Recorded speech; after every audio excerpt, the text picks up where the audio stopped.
Alright, so now let's talk about how we're going to install Git on our Linux or Unix-based machine.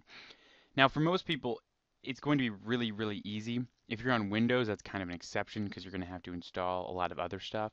But really for Linux, all you're going to do is just go to git-scm.com, Git, the Git main website, and you just, download Linux and you're just going to run one of these commands. Very simple, very easy to do. I'm not even going to do it, one, because mine's already installed on here, but two, it's a very simple process. If you're having trouble, someone on the internet, I'm sure you can just Google the problem. Just shoot me an email if anything pops up and it's looking weird.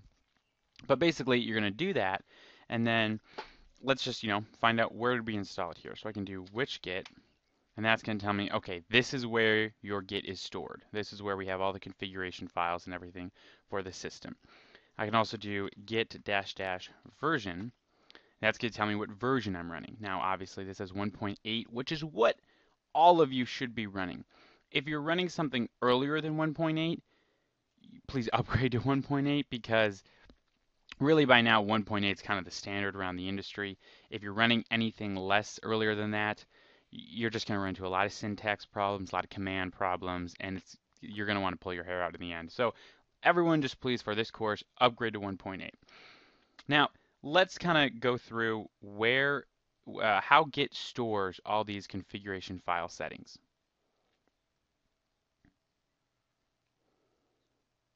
Okay, great. Now that we've gone through that, let's go ahead and update some of these settings. Let's, get through them, and we want to configure this machine to run with our Git settings. So in order to access our system settings, we would do dash dash system, and then we'd be able to, mess around in there. We don't really want to mess around with our system settings, as I was saying in that previous slide. That's kind of something we generally want to leave alone. So we're actually going to mess around with our global settings. Remember, global is for the user, not for the entire machine, for the user.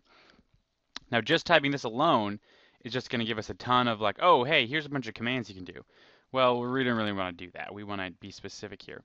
So we're going to do git config dash dash global. Then we're going to do user.name. Oh, global. Whoops, that was supposed to be config dash dash global user.name.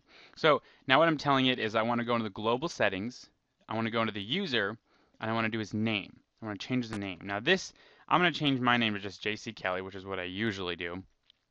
Now what we're changing here is we're changing how people are going to identify you by those commits. So also I'm going to change my email, as you can see. And this is the email that, of course, any of you, if you ever have any questions during this course, go ahead and shoot me an email here. So now what I've done is I've pretty much said in the global settings, in the my user settings, change the username and the user email to jckelly and joekelly2028@gmail.com. Now this is how people are going to identify your commits. Every time you commit something to your local repository, now we're going to get into all that terminology in a bit, but this is like to your local machine. These are how people, if they look up these commits, it's going to say, hey, JC Kelly committed, posted this new code. Here's his email if you have any questions. So these are kind of important. On our local machine, they're not really that important, but we'll get into more of kind of how the remote stuff works in a bit. But anyway, let's say you're working in your file and you forget halfway through, hey, what was my email again? I can just do git config global user dot, oh, I'm going to do global there. I can just do git config user.email, and that'll give me my email back. So that's a quick way to kind of look into where these things are and how to update stuff like that.